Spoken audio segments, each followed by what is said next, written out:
यहां पर देखो, topic is induced electric field. हमने कहा कि मान लो एक सर्कुलर रीजन है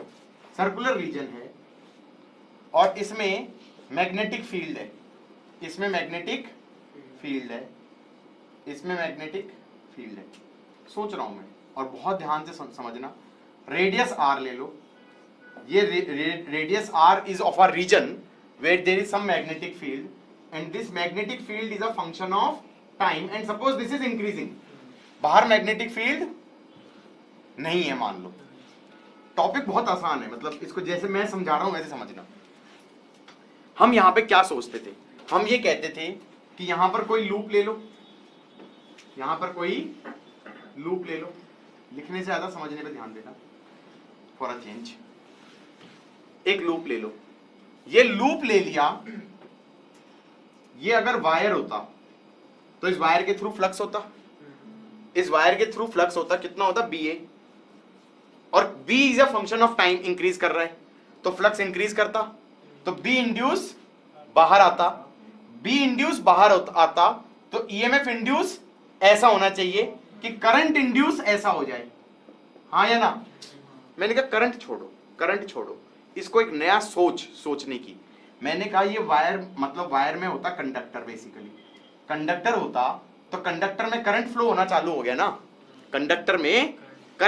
चालू हो गया, इसका मतलब कंडक्टर के अंदर जो चार्जेस हैं उन पे ऐसे मानो क्या लग गया, फोर्स लग गया, और इसका मतलब जो अंदर कंडक्टर के अंदर पॉजिटिव चार्जेस हैं उन पे फोर्स ऐसे लगा है, पॉजिटिव चार्जेस हैं जो कंडक्टर के अंदर उन पे फोर्स ऐसे लगा है, हाँ या ना। तो क्या मैं ऐसे नहीं सोच सकता कि यार इसका मतलब ईएमएफ इंड्यूस हुआ ही नहीं, ईएमएफ तो इंड्यूस हुआ था तभी तो फोर्स लगा था, तभी तो करंट फ्लो किया था। मैंने कहा नहीं, अब ऐसे सोचो कि चेंजिंग मैग्नेटिक फील्ड ने एक इलेक्ट्रिक फील्ड बना दी,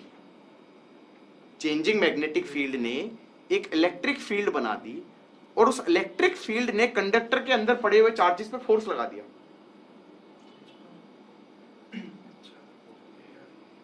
अलग तरीके से सोच रहा हूं। अभी तक तुम फैराडे लॉ में क्या बोल रहे थे, ईएमएफ इंड्यूस्ड इज d∅dt। मैंने कहा ना, ईएमएफ इंड्यूस नहीं होता। ये सोचो क्या इंड्यूस हो जाता है, इलेक्ट्रिक फील्ड इंड्यूस हो जाती है, और इलेक्ट्रिक फील्ड क्या करती थी, चार्जेस पे फोर्स लगाती थी। तो इसके कंडक्टर के अंदर जो चार्जेस पड़े हैं उन पे फोर्स लग गया, जिसके कारण से कंडक्टर के अंदर के चार्जेस मूव करने लग गए। अब उन पे फोर्स कैसे लगेगा, मैंने कहा फोर्स जिस डायरेक्शन में करंट फ्लो हो रहा है उस डायरेक्शन में लगना चाहिए, हाँ, पॉजिटिव चार्ज पे जो ऐसे फोर्स लग रहा है तभी तो पॉजिटिव चार्ज ऐसे फ्लो करेंगे। तो क्या मैं ये सोच सकता हूं, क्या फोर्स की डायरेक्शन कैसे ली, मैंने कहा B इंक्रीज कर रहा है, B इंड्यूस बाहर, तो करंट इंड्यूस ऐसे, तो EMF इंड्यूस ऐसा होना चाहिए था। मैंने कहा EMF की बात ही नहीं कर रहा मैं, अब तो मैं ये कह रहा हूं EMF नहीं बनता, फील्ड बन जाती है। कौन सी फील्ड, इलेक्ट्रिक फील्ड बन जाती है। कैसी फील्ड, इंड्यूस्ड इलेक्ट्रिक फील्ड बन जाती है। कैसी बन जाती है, इंड्यूस्ड इलेक्ट्रिक फील्ड। और वो इंड्यूस्ड इलेक्ट्रिक फील्ड क्या कर देती है, अंदर जो कंडक्टर के अंदर चार्जेस पड़े थे उन पे फोर्स लगाए थे, जिस कारण से करंट चलना चालू हो जाता है। अब तुम देखो, मैंने जानबूझ के सिमेट्रिक सिचुएशन ली है, मैंने स्क्वायर नहीं बनाया, ये मैंने जानबूझ के सर्कुलर रीजन लिया।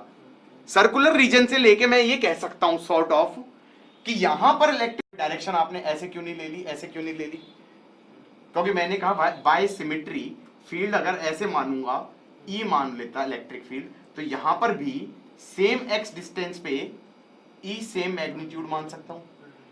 तुम कहोगे सेम, मैंने कहा जैसा पॉइंट ये वैसा ही पॉइंट ये, स्क्वायर वाले केस में नहीं रख सकता था मैं। फिर जैसा पॉइंट ये वैसा पॉइंट ये, तो यहां पर भी इलेक्ट्रिक फील्ड सेम मैग्नीट्यूड मान लिया ऐसे। अब जो तुम इक्वेशन लिखते थे उसमें क्या लिखते थे, तुम कहते थे फ्लक्स है B into pi x square, R मत लिखना, पाई एक्स स्क्वायर, तुमने x रेडियस का लिया है। अब तुमने d∅dt बोला था, उसको बोल रहे थे EMF, उसको बोल दिया तुमने पाई एक्स स्क्वायर इंटू dB/dt। यहां तक भी समझ में आ गया। मैंने कहा अब इसको ईएमएफ मत बोलो, इसको ऐसे बोलो, EMF can be written as, याद करो potential difference was E dot d r का इंटीग्रल। तो ईएमएफ की जगह लिख दो integral of electric field dot d r. ये इलेक्ट्रिक फील्ड कौन सी हो गई, ये वाली ई। अब ये ई डॉट डी आर का इंटीग्रल को क्या लिख दोगे, E magnitude into d r magnitude cos zero. क्योंकि तुमने, और अभी तो मैं कह रहा हूं सिमेट्रिक सिचुएशन लेनी बहुत जरूरी थी। ये डी आर लेके बैठ गए, ई dot d R E dot d R E dot d are, symmetry से कह दिया भैया ई भी इधर डी आर भी इधर, और हर जगह ई की मैग्नीट्यूड सेम रहेगा, सर्कुलर, एटलीस्ट सर्कुलर बाउंड्री पे। बाउंड्री भी सर्कुलर ली, ये बड़े वाला रीजन था ये भी सर्कुलर लिया। अब यहां पे कह दो ई मैग्नीट्यूड क्या आ जाएगा, बाहर। तो ई मैग्नीट्यूड बाहर आ गया, अंदर क्या बन गया, integral of D r magnitude. इसको लिख दो ई मैग्नीट्यूड, और डी आर मैग्नीट्यूड को लिख दो 2 पाई एक्स। तो ये आ जाएगा तुम्हारा pi x square into D B by D t. तो ई मैग्नीट्यूड कितना आ गया, x by 2 into D B by D T. ये कौन से रीजन तक वैलिड है, for x less than r, हाँ या ना।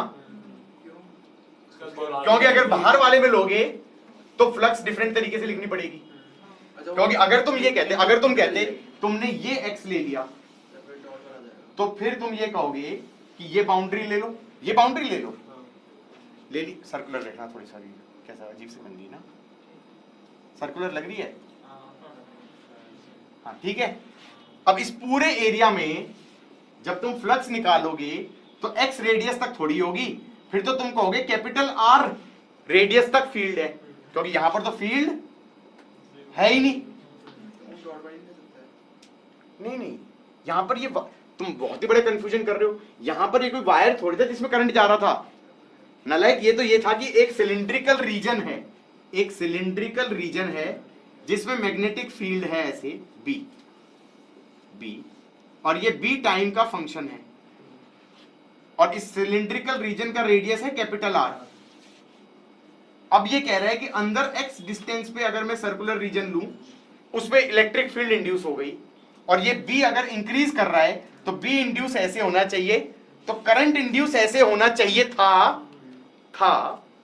करंट की जगह क्या इंड्यूस हो गया, इलेक्ट्रिक फील्ड इंड्यूस हो गई ऐसे, हाँ या ना।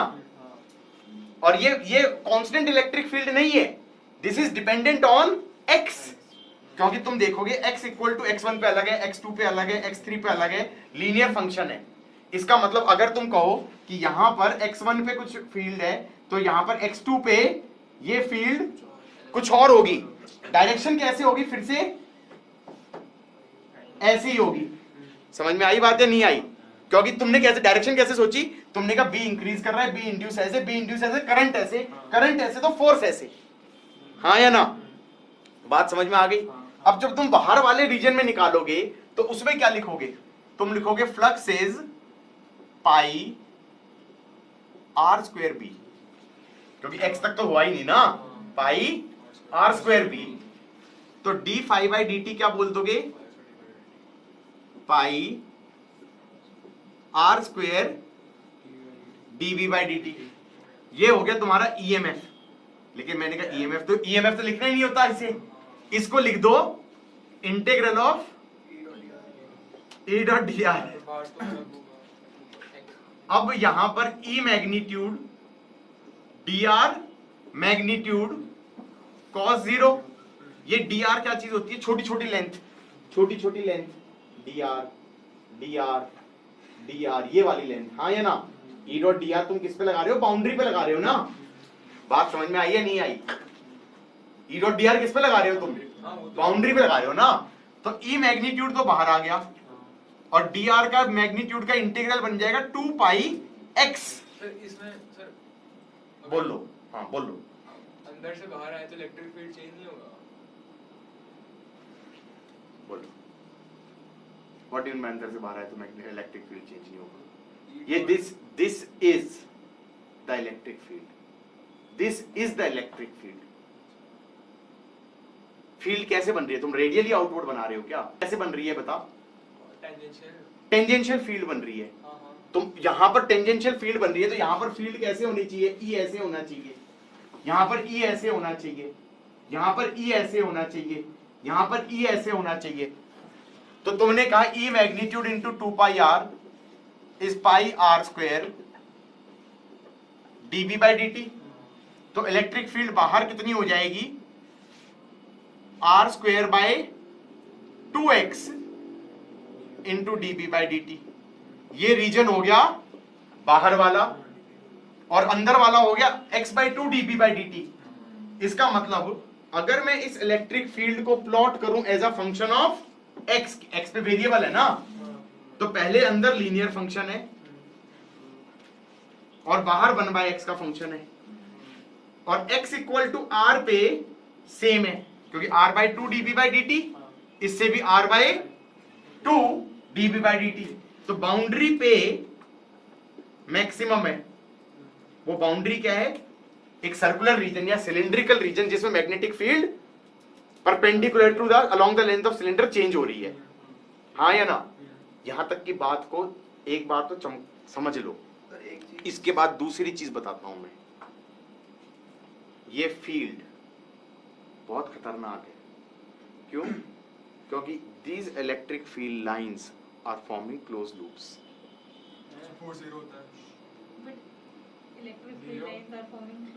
या तुम देखो, खुद देखो ना, तुम यही तो कह रहे हो कि भाई तुम ये कह रहे थे कि ये रीजन है, मैग्नेटिक फील्ड है और ये मैग्नेटिक फील्ड वाला रीजन है मान लो, और इसमें मैग्नेटिक फील्ड मान लो डिक्रीज कर रही है टाइम के साथ, और ये ऐसा रीजन है जिसमें फील्ड कम हो रही है, तो बी इंड्यूस अंदर होना चाहिए और फिर बी इंड्यूस ऐसा होना चाहिए, तो करंट इंड्यूस ऐसे होना चाहिए। तो अगर मैंने कुछ रेडियस एक्स का सर्कुलर लूप लगाया तो उसमें करंट ऐसे होना चाहिए। तो इसमें करंट ना सोच के ये बोलो कि इलेक्ट्रिक फील्ड ऐसे होगी। अरे भैया एफ नेट 0 नहीं होगा। सुन तो लो, सुन तो लो, सुन तो लो। इलेक्ट्रिक फील्ड का ऐसी तो बनेगी हर जगह। तो कहना इसे electric field line would be this circle, this will be electric field line ना। इलेक्ट्रिक फील्ड की डायरेक्शन ऐसी ही तो हो रही है। और ये E1 हो गया। यहां पर अगर मैं बनाऊंगा तो ये ऐसे हो जाएगा डायरेक्शन E2, और बाहर बनाऊंगा तो सेम डायरेक्शन तो सेम ही ऐसे रहेगी E3। तो इलेक्ट्रिक फील्ड लाइंस क्या बनी? ये रेड वाली और ये ब्लू वाली ना, ये इलेक्ट्रिक फील्ड लाइंस बनी। तुम कहोगे these electric field lines are forming close loops. Yes, एक बार क्वेश्चन क्या आया है प्रीवियस ईयर में, 4 डिफरेंट अरेंजमेंट दे दिए और उन्होंने कहा which arrangement can represent both electric field and magnetic field, और एक अरेंजमेंट में सर्कुलर लूप्स बना रखे थे सिर्फ। तो हम ये कहेंगे ओके, अगर हमें ये वाली इलेक्ट्रिक फील्ड नहीं आती तो हम तो ये सोचते थे फील्ड लाइंस हमेशा पॉजिटिव से निकलती है, नेगेटिव में घुसती हैं, क्लोज लूप तो कभी बनते ही नहीं थे। But circular close loops electric field lines बन सकते हैं in the case of induced electric field.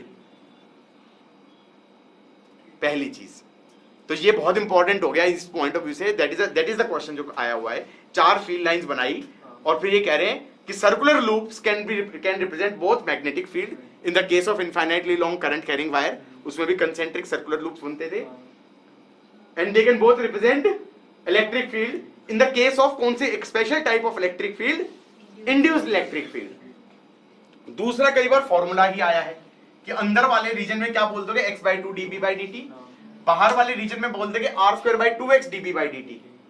अब कोई पूछे कि इन इलेक्ट्रिक फील्ड की प्रॉपर्टी क्या है?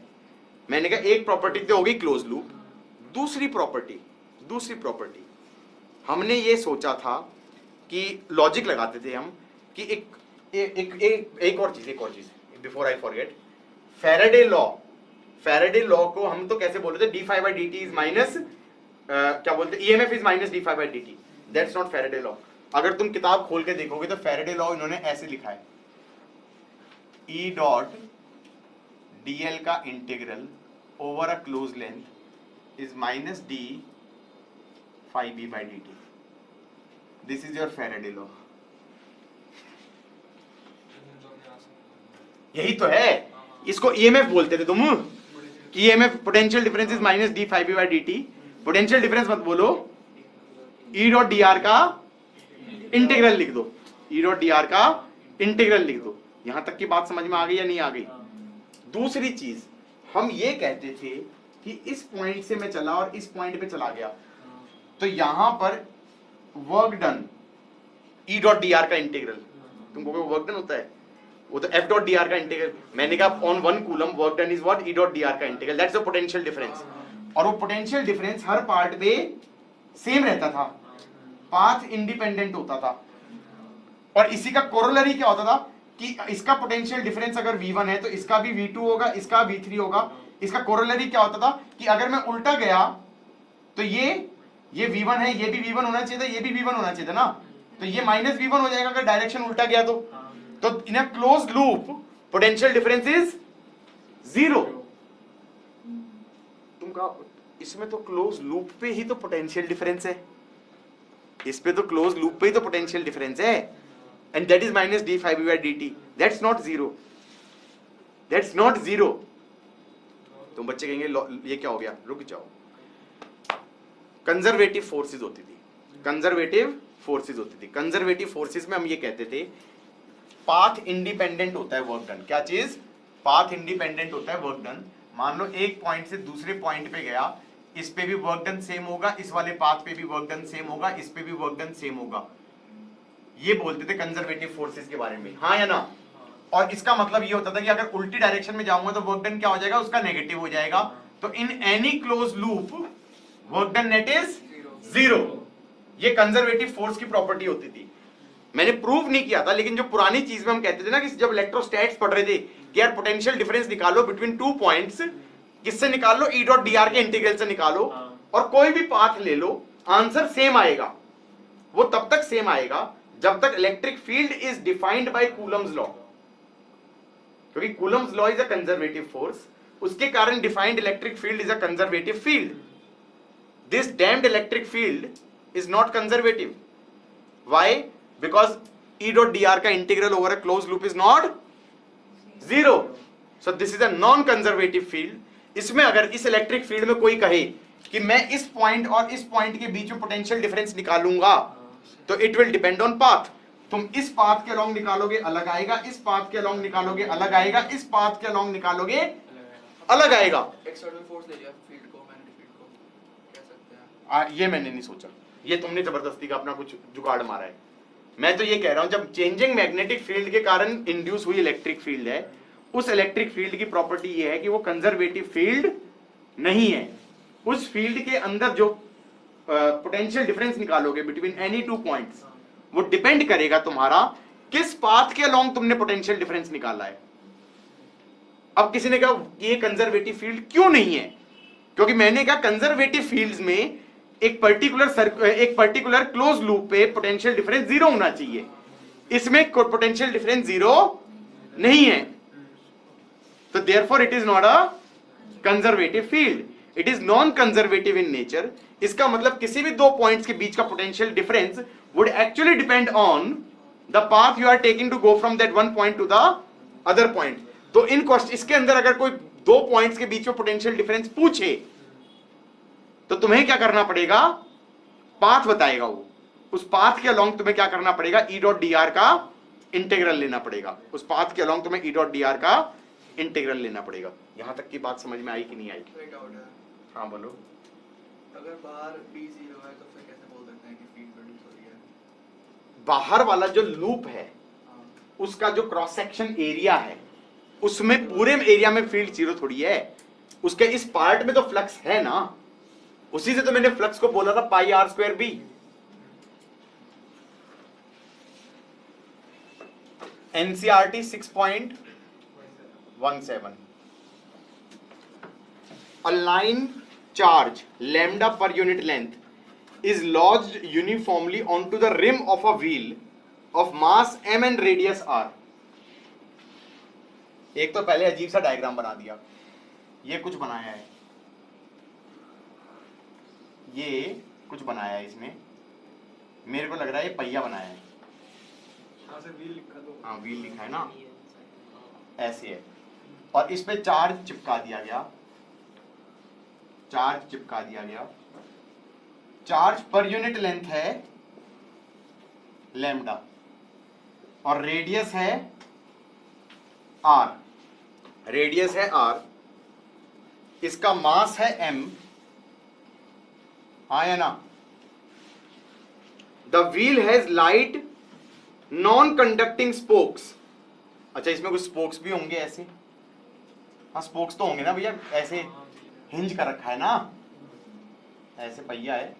And it is free to rotate about the axis, light non conducting spokes, and is free to rotate without friction about its axis. A uniform magnetic field extends over a circular region within the rim. ये कह रहा है यहां पर एक magnetic field region में exist करती है, सर्कुलर रीजन में। कितने रेडियस तक? ए रेडियस तक। कहां तक? ए रेडियस। मैंने ये स्पोक्स को हटा रहा हूं, ये बहुत कंफ्यूज कर रहे हैं हमें, मैंने स्पोक्स हटा दिए। ठीक है, ठीक है। ये कह रहा है ए रेडियस तक मैग्नेटिक फील्ड अंदर की तरफ है, इस रीजन में मैग्नेटिक फील्ड अंदर की तरफ है। और ये कहता है मैग्नेटिक फील्ड का मैग्नीट्यूड है बी नॉट। यहां पर मैग्नेटिक फील्ड है नहीं बाहर वाले रीजन में। इसने कहा मैग्नेटिक फील्ड को कर दिया स्विच ऑफ, स्विच ऑफ, तो ये पहिया घूमने लग जाएगा। That's what he is saying. ये कह रहा है कि ये मैग्नेटिक फील्ड थी बी नॉट, बी नॉट थी, बी नॉट थी, तो बी नॉट फील्ड थी, बी को तुमने बंद कर दिया, मैग्नेटिक फील्ड को बंद कर दिया, तो मैग्नेटिक फील्ड डिक्रीज करेगी, डिक्रीज करेगी, तो मैग्नेटिक फील्ड अंदर इंड्यूस होनी चाहिए, अंदर इंड्यूस होनी चाहिए, तो इलेक्ट्रिक फील्ड ऐसे इंड्यूस होनी चाहिए, इलेक्ट्रिक फील्ड ऐसे इंड्यूस होनी चाहिए। तो अगर मैं ये कहूं कि ये छोटा सा चार्ज ले लूं तो उस पर फोर्स इधर की तरफ लगेगा, तो ये व्हील है, इसके अबाउट टॉर्क लग जाएगा, क्योंकि इलेक्ट्रिक फील्ड इधर है तो इधर फोर्स लगेगा डी क्यू ई, तो हिंज के अबाउट टॉर्क कितना लग जाएगा? D Q E into radius. तो छोटी सी टॉर्क कितनी लगेगी? D Q E into radius, that's और छोटी सी टॉर्क अबाउट हिंज। अब मैं कह सकता हूं E की वैल्यू कितनी है? अब जरा ध्यान से सोचो, ये E कौन से वाला रीजन है? ये बाहर वाला केस है, ये बाहर वाला केस है, क्योंकि फील्ड तो इतने ही रीजन तक थी। तो यहां पर रेडियस क्या होना चाहिए था?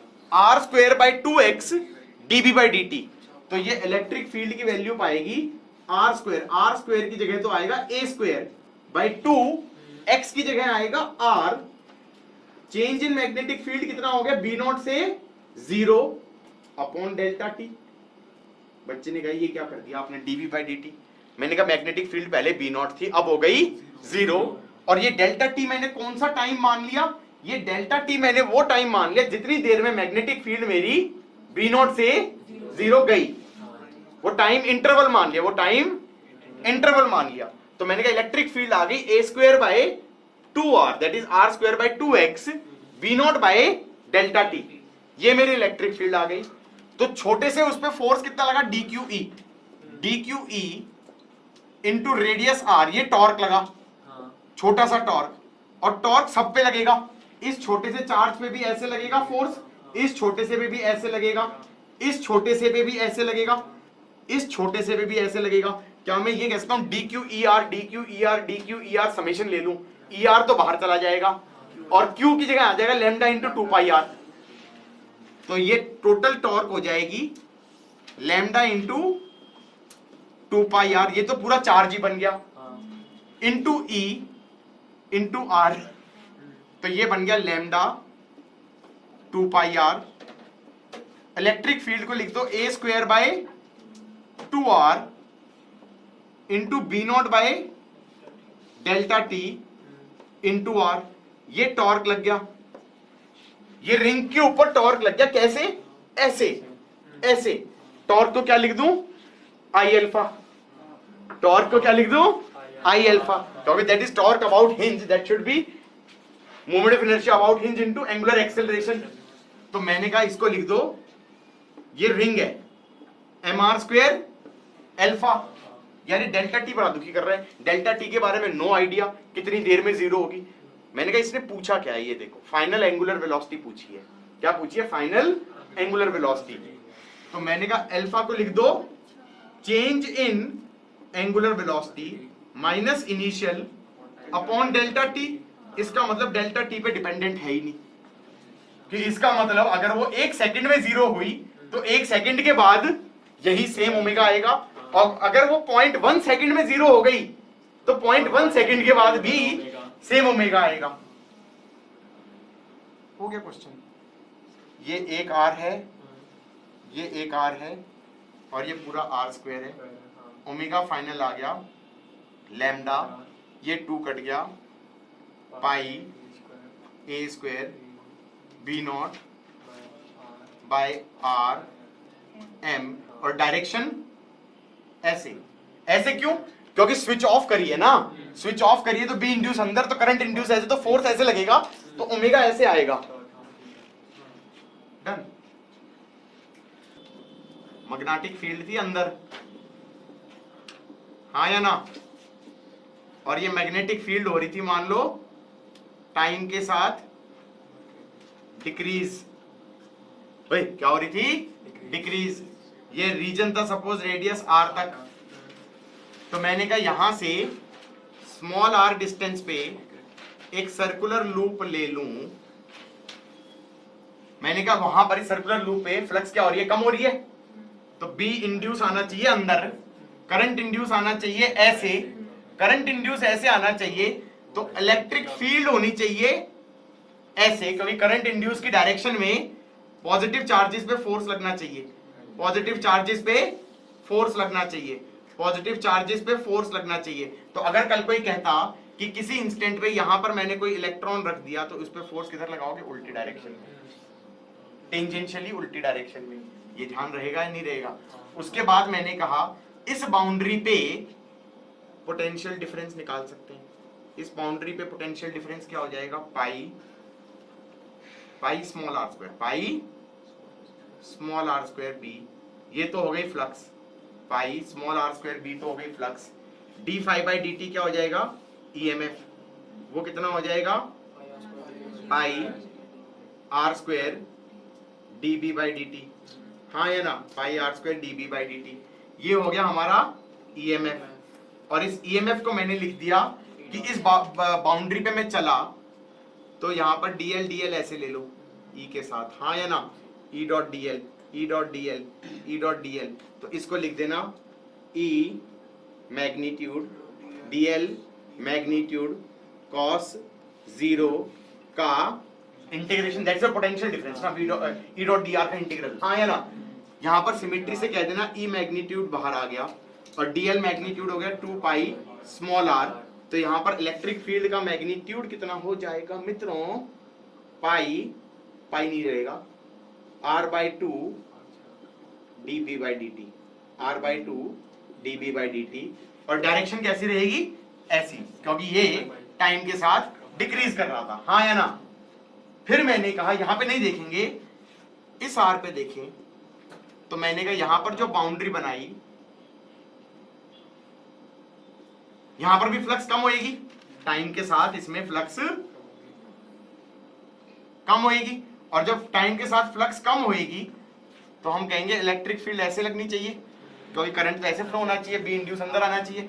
फ्लक्स कितना होगा? अब इस वाले एरिया में फ्लक्स सिर्फ अंदर वाले रीजन तक होगा, तो वो हो जाएगा pi capital R square into D B by D T.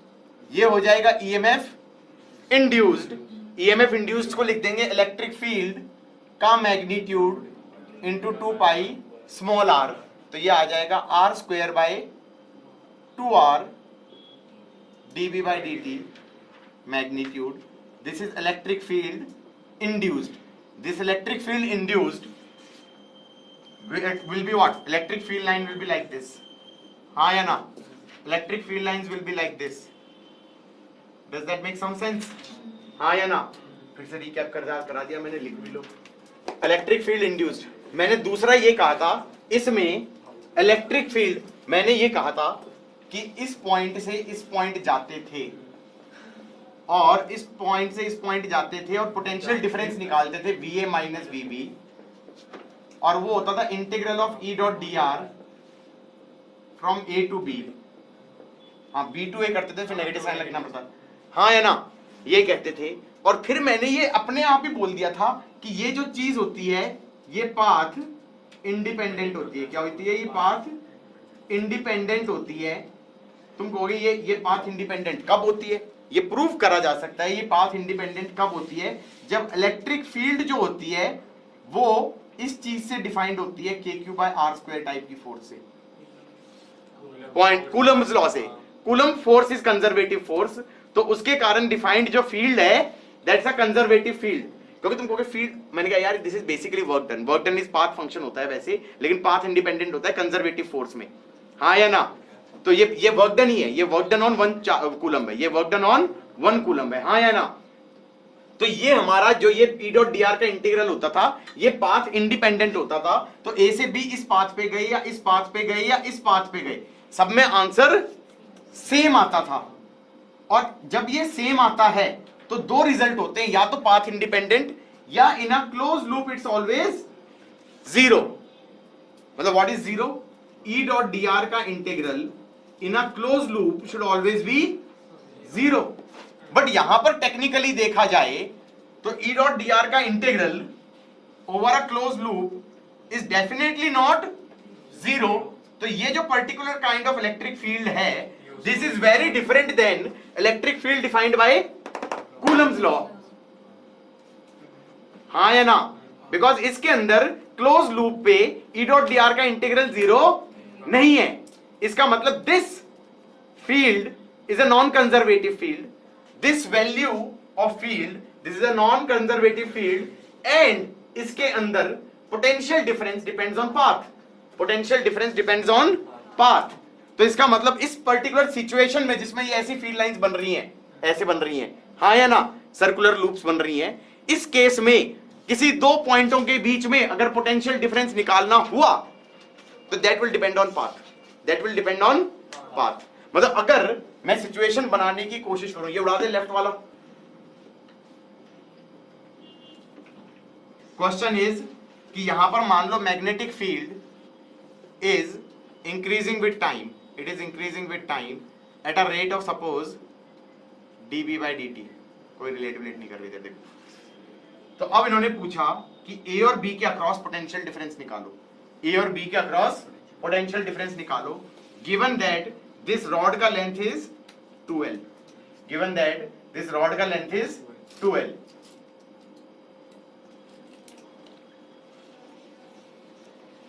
Rod के अक्रॉस निकालना है, किसके अक्रॉस निकालना है? Along the rod.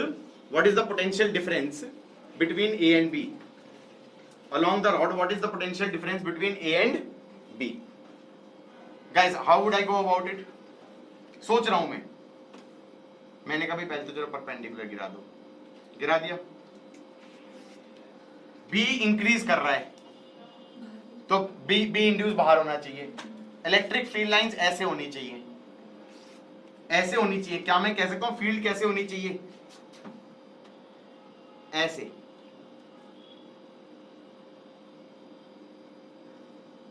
हाँ या ना? तो तुम्हें क्या निकालना था? VA minus VB, VA minus VB is equal to integral of E dot dr in going from A to B along which path? along the rod वाला पाथ। तो ऐसा कर दो, यहां से सपोज x डिस्टेंस पे dx चले, x distance पे dx चले, यहां पर इलेक्ट्रिक फील्ड कैसे होगी? यहां पर ये डिस्टेंस ले लो y और यहां पर फील्ड हो जाएगी ऐसे। ये E कितना हो जाएगा? ये हो जाएगा y/2 dB/dt, r/2 dB/dt होता है। r का रोल क्या प्ले करेगा? y। यहां पर ये एंगल ले लो थीटा, तो E डॉट dr कितना हो जाएगा? ये तो हो गई electric field, E dx cos theta, तो ये बन जाएगा E dx cos थीटा का इंटीग्रल। E को लिख दो y/2 dB by dt into dx into cos theta का integral. A line makes angle theta with horizontal line perpendicular to that makes theta with vertical। इस distance को ले लो r0। Can I say y cos theta is r0 and r0 is a constant, r0 is a constant। So ये हो गया हमारा r0 by 2 dB by dt। ये तो बाहर ही आ गया, अंदर सिर्फ इंटीग्रल क्या बचा dx। x goes from minus l से plus l, x goes from, x ये लिया था, it goes from minus l से प्लस l। हाँ या ना? तो आंसर क्या आ गया यहाँ पे 2l आ जाएगा, 2 से 2 कट गया, तो ये हो गया, आ गया r0l dB by dt, r0l dB by dt। अब r0 लिखना है तो ये लिख दो, ये रेडियस r दिया था, ये लेंथ l दिया था, तो ये आ जाएगा r square minus l square का अंडर द रूट, तो ये आ जाएगा r0 l r square minus l square under the root into dB by dt। ये बात समझ में आई या नहीं आई? क्वेश्चन समझ में आया ना क्या था कि भाई एक सिलिंड्रिकल रीजन था या सर्कुलर रीजन था जिसमें फील्ड टाइम के साथ चेंज हो रही थी, जिसका रेडियस था r, और पोटेंशियल डिफरेंस निकालो इन दो पॉइंट्स के बीच में, जहां पर रॉड की लेंथ है 2l, तो इस रॉड के अक्रॉस पोटेंशियल डिफरेंस निकालना है, हाँ या ना? इस पाथ के अक्रॉस रादर पोटेंशियल डिफरेंस निकाल। अगर किसी ने कहा होता नहीं हमें a और b के बीच का पोटेंशियल डिफरेंस तो चाहिए लेकिन इस पाथ पे चाहिए, नहीं इसमें e कांस्टेंट हो जाएगा, इसमें तो e का मैग्नीट्यूड कांस्टेंट ही हो जाएगा, तो ये तो और भी आसान है, ये तो सीधा आ जाएगा, e मैग्नीट्यूड तो बाहर आ जाएगा, dl का मैग्नीट्यूड cos 0 का समेशन ही तो बनेगा, e का मैग्नीट्यूड तो बाहर ही आ गया, और ये आर्क लेंथ बन जाएगा सीधा l आर्क, हाँ या ना? आर्क लेंथ ही बन जाएगा, और e की वैल्यू कितनी होगी r by 2 dB by dt, हाँ radius by 2 dB by dt, और आर्क लेंथ निकालनी है वो ऐसे निकाल दो कि भाई ये वाली लेंथ थी l, ये था r, इस एंगल को ले लो phi, sine phi l by r, sine phi l by r, तो फाई को लिख दूं sine inverse l by r, ये तो एंगल निकला, एंगल इंटू रेडियस, और डबल भी कर दिया, that's your answer, and this answer is different than ऊपर वाला आंसर। वो तो होना भी चाहिए क्योंकि पाथ डिपेंडेंट है, क्योंकि पाथ डिपेंडेंट है। क्या हुआ, मजा आया? हॉरिजॉन्टल प्लेन में रिंग रखी थी ना, ऐसे रखी थी, ऐसे, मास m है, रेडियस r है, ये रिंग है, इसके बाउंड्री पे चार्ज चिपका दिया, इसके बाउंड्री पे चार्ज चिपका दिया Q, और वर्टिकल रीजन में मैग्नेटिक फील्ड है। मैग्नेटिक फील्ड कैसे दी थी? ओए कैसे दी थी मैग्नेटिक फील्ड? कितनी दी थी? 4t स्क्वायर, हाँ या ना? तो बेसिकली क्या हो गया था, ये रिंग है और बाहर वाला रीजन तक मान लो कि बाहर तक है मैग्नेटिक फील्ड, क्योंकि ये बताया नहीं ना कहां तक है, अंदर वाले, ये तो नहीं बोल रहा ना कि अंदर ही अंदर है, ये क्या है भाई बाहर तक है, और रेडियस r है, और ये मैग्नेटिक फील्ड बाहर नहीं, मतलब अंदर नहीं है, ये डॉट मान लेते हैं, टॉप व्यू देख रहे हैं ना, टॉप व्यू देख रहे हैं, ऐसे बाहर है, बाहर की तरफ है, तो हम ये कहेंगे ये इंक्रीज कर रही है, तो बी इंड्यूस अंदर होगा, इलेक्ट्रिक फील्ड ऐसे होगी, तो इलेक्ट्रिक फील्ड कितनी हो गई, r by 2 dB by dt कितना हो गया 80, तो ये इलेक्ट्रिक फील्ड हमारी टाइम के साथ बढ़ेगी। अब इसका मतलब ऐसे टॉर्क भी टाइम के साथ बढ़ेगी, तो टॉर्क कितनी हो जाएगी QE R, तो ये हो गया हमारा, हाँ क्यू ई आर हो जाएगा, क्योंकि डी क्यू ई आर का इंटीग्रल क्यू ई आर, तो Q R by 2 into 8t into are, ये टॉर्क हो गई। अब जब इधर की तरफ टॉर्क बढ़ रही है तो इस पे और फोर्सेस क्या लग रही हैं, डीएमजी अंदर लग रहा है और डी नॉर्मल बाहर लग रहा है, डी नॉर्मल बाहर लग रहा है। और जब ये इधर जाने की कोशिश करेगा तो स्टैटिक फ्रिक्शन इधर लगेगा, तो स्टैटिक फ्रिक्शन के कारण भी टॉर्क लगेगी, इधर भी स्टैटिक फ्रिक्शन लगेगा। तो हम ये कह सकते हैं कि इधर वाली टॉर्क बढ़ेगी तो स्टैटिक फ्रिक्शन की टॉर्क भी बढ़नी चाहिए। तो स्टैटिक फ्रिक्शन की लिमिटिंग वैल्यू कितनी आ जाएगी, म्यू एस डी एन, तो ये आ जाएगी म्यू एस डीएमजी। तो torque due to static friction उस इंस्टेंट पे क्या हो जाएगी, जब ये स्लाइड करने वाला है, वो हो जाएगी mu S M G R, mu S M G R. तो किसी ना किसी पॉइंट पे mu S M G R, इधर वाली टॉर्क और इधर वाली टॉर्क बैलेंस हो जाएंगी। उस टाइम के बाद ये चलना चालू हो जाएगा और उसके बाद ये एक्सेलरेट करेगा एंगुलर एक्सेलरेशन अल्फा से, और जो अल्फा है वो आई थिंक टाइम डिपेंडेंट होगी।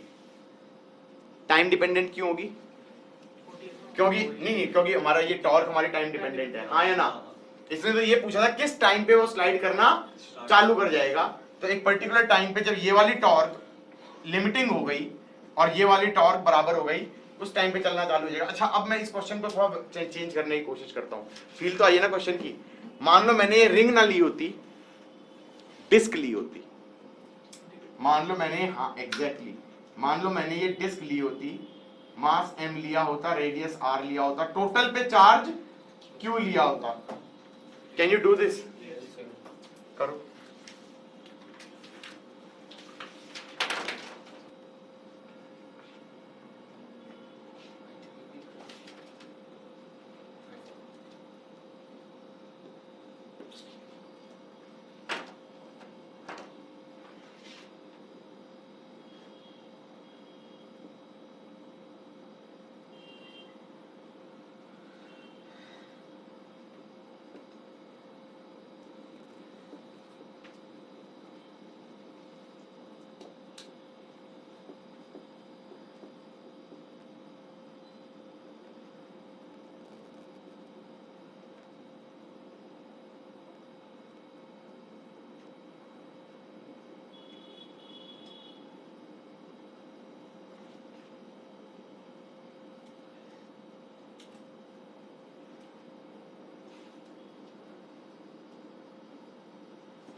इक्वेट कर देना, समझ में आया,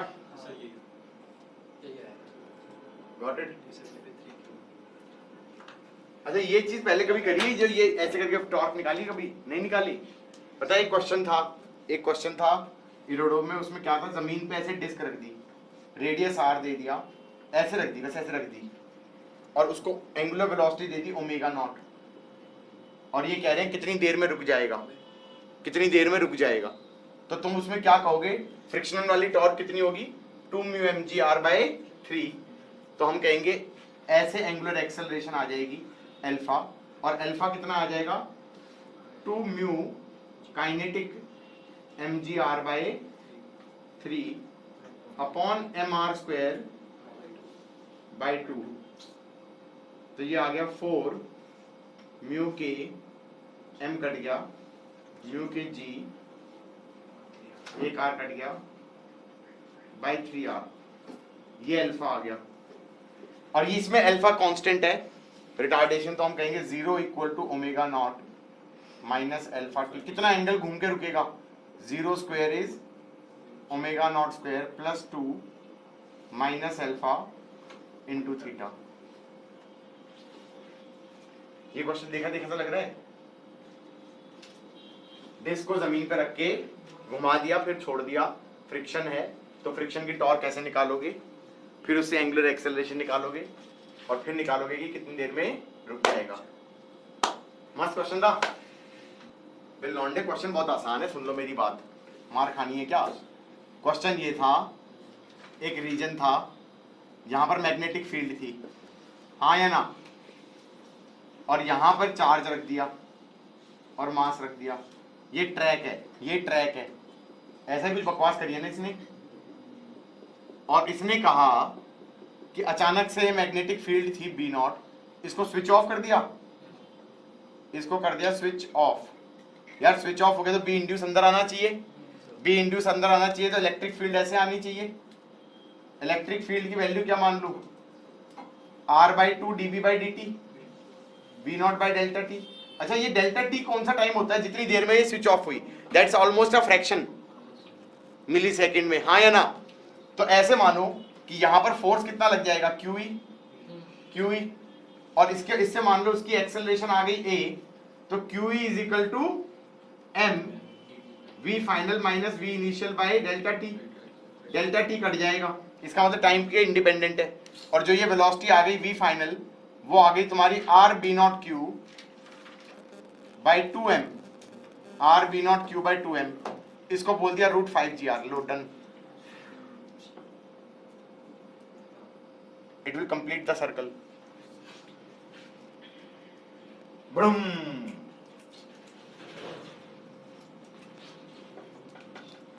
बात समझ में आई या नहीं आई?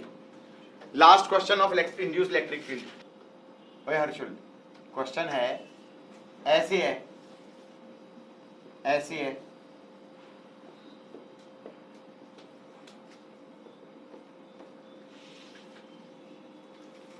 ये मैग्नेटिक फील्ड है और ये मान लो इंक्रीज कर रही है eight a rate of dB/dt,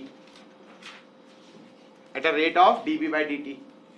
अब इन्होंने कहा यहां पर एक रॉड लगा दी, इस रॉड की लेंथ है 2L, इस रॉड की लेंथ है 2L। ये कह रहे हैं इस रॉड के अक्रॉस पोटेंशियल डिफरेंस कितना है, मतलब बेसिकली किसके अक्रॉस पोटेंशियल डिफरेंस पूछ रहे हैं, ए और बी के अक्रॉस, मतलब VA माइनस VB पूछ रहे हैं, VA minus VB across the rod, across the rod. तुम कहोगे अक्रॉस द रॉड क्या क्या मतलब हुआ? मैंने कहा भैया जो पोटेंशियल डिफरेंस होता था वो पाथ डिपेंडेंट होता था, तो बताना पड़ेगा potential difference between A B कौन से पाथ के अलाउंग पूछा गया है, हर पाथ पे अलग अलग आंसर निकल के आना चाहिए, हाँ या ना। अब ये बताओ बी अगर इंक्रीज कर रहा है तो बी इंड्यूस कैसे होगा, ऐसे। तो इलेक्ट्रिक फील्ड इंड्यूस कैसे होगी, ऐसे सर्कल्स में। तो इलेक्ट्रिक फील्ड इंड्यूस कैसे होगी हर्षुल, ऐसे, ऐसे, एम आई राइट, ऐसे, ऐसे होगी ना इलेक्ट्रिक फील्ड इंड्यूस्ड, सही कह रहा हूं। तो एक काम करूं, यहां से एक परपेंडिकुलर गिरा दूं, यहां से x डिस्टेंस पे dx काट दूं, और यहां पे इलेक्ट्रिक फील्ड कैसे होगी, टेंजेंट के अलोंग, ये 90 डिग्री हो जाएगा, ये इलेक्ट्रिक फील्ड हो जाएगी, हाँ या ना। इन दोनों के बीच का एंगल थीटा ले लूं, तो क्या मैं कहता हूं VA minus VB would be integral of E dot dr in going from A to B along the rod वाली लेंथ। तो that can be written as E magnitude dx magnitude cos theta का integral A से B, हाँ या ना। E की value कितनी होगी, सोच के इसे R ले लो, कैन आई से this will be small r by 2 into dB/dt, हाँ या ना। कैन आई से this will be r by 2 into dB/dt into dx into cos theta, इसका इंटीग्रल, हाँ थीटा भी वेरिएबल आएगा, आर भी वेरिएबल आएगा, सब कुछ वेरिएबल लग रहा है अभी तो गाइस इधर देखो बोर्ड की तरफ, ये थीटा है तो ये वाला एंगल थीटा हो जाएगा। क्या मैं कह सकता हूं ये वैल्यू तो कांस्टेंट होगी आर नॉट, हाँ perpendicular distance of the rod from that point centre, वो तो आर नॉट तो कांस्टेंट होगा, हाँ या ना। Can I say capital small r cos theta is r naught, तो can I say simply this becomes r naught by 2 into D B by D T, r naught by 2 into D B by D t into d x का integral x goes from minus l से plus l. ये कितना बन जाएगा 2l। Answer क्या बना r naught l D B by D T, r naught l D B by D T. बेटा R naught को लिख सकते हो, क्या लिख सकते हो इधर देखो ध्यान से, ये l है, ये रेडियस r दिया हुआ है, can I say r naught is r square minus l square का under the root, so this becomes under the root of r square minus l square into l into dB by dt. That's the potential difference between A and B. That's the potential difference between A and B. Got it, got it. अगर मान लो इन्होंने A से B पूछा होता इस path के along, तो इसके along, आर्क लेंथ के along, आंसर अलग आना चाहिए। कितना आएगा सोच रहा हूं मैंने कहा इस पे तो E सेम आ जाएगा, तो E तो कांस्टेंट आ जाएगा। तो अगर मैंने रॉड की जगह यही चीज अगर आर्क के अलोंग ली होती ई डॉट डी आर, तो ई मैग्नीट्यूड बाहर आ जाता, अंदर डीएल मैग्नीट्यूड बन जाता, कॉस 0 बन जाता, का इंटीग्रल बन जाता, क्योंकि डीएल तो यही होगा। अब ई मैग्नीट्यूड बाहर आ जाएगा, वो कितना आ जाएगा R by 2 into D B by D T, और अंदर क्या बन जाएगा arc length R theta, theta by theta ये नहीं होगा, ये वाला एंगल बीटा हो जाएगा ना, तो ये बीटा एंगल लोगे तो 2 आर बीटा, आर्क लेंथ बन जाएगा 2 बीटा इंटू आर, हाँ या ना।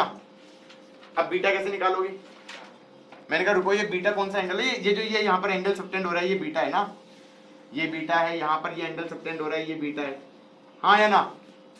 यार ये बीटा है, ये एल है, ये आर है, साइन बीटा क्या हो जाएगा एल बाई आर, तो बीटा हो जाएगा साइन इनवर्स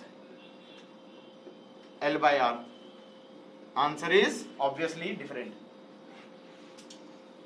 कितना आ गया R square D B by D T, R square D B by D T sine inverse L by are.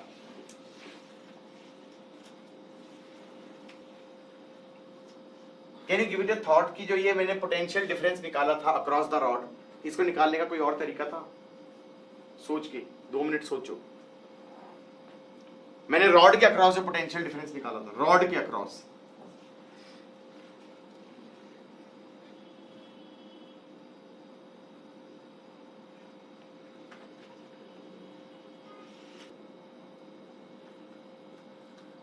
मैंने कहा मैग्नेटिक फील्ड है, मैग्नेटिक फील्ड है, मैग्नेटिक फील्ड टाइम वेरिएबल है, ठीक है, मैग्नेटिक फील्ड टाइम वेरिएबल है। अब मैंने कहा इसमें ये वाला ट्राइंगल ले लूं मैं, अगर सोच रहा हूं ये वाला ट्राइंगल ले लूं, ये पूरा ट्राइंगल, इसके अंदर मैग्नेटिक फ्लक्स निकाल सकता हूं, मैग्नेटिक फ्लक्स निकाल ली, तो मान लो मैग्नेटिक फ्लक्स निकाला तो वो कितना हो गया, हाफ इंटू बेस हो गया 2l और हाइट हो गया r नॉट इंटू b, ये हो गया फ्लक्स। अब तुम करो इस पे potential difference d phi by D T, D phi by D T कितना हो जाएगा, 2 कट जाएगा, ये हो जाएगा एल आर नॉट शांति D B by D T, L R naught D B by D T, हाँ या ना।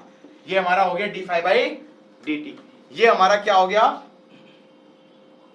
क्या बोलते हैं EMF induced on this in this on this boundary. तुम कहोगे लेकिन ये बाउंड्री पे है ना, इस पूरी बाउंड्री और इस पूरी बाउंड्री का मिला के। मैंने कहा रुको, इस बाउंड्री पे कोई ईएमएफ इंड्यूस नहीं हुआ। क्यों नहीं हुआ?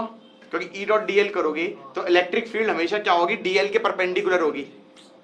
यहां पर ई डॉट डीएल करूंगा तो इलेक्ट्रिक फील्ड हमेशा बाउंड्री के परपेंडिकुलर हो जाएगी। ई डॉट डीएल क्या आ जाएगा, ई डीएल कॉस 90, तो वो पोटेंशियल डिफरेंस ए और बी का ही निकल के आना चाहिए।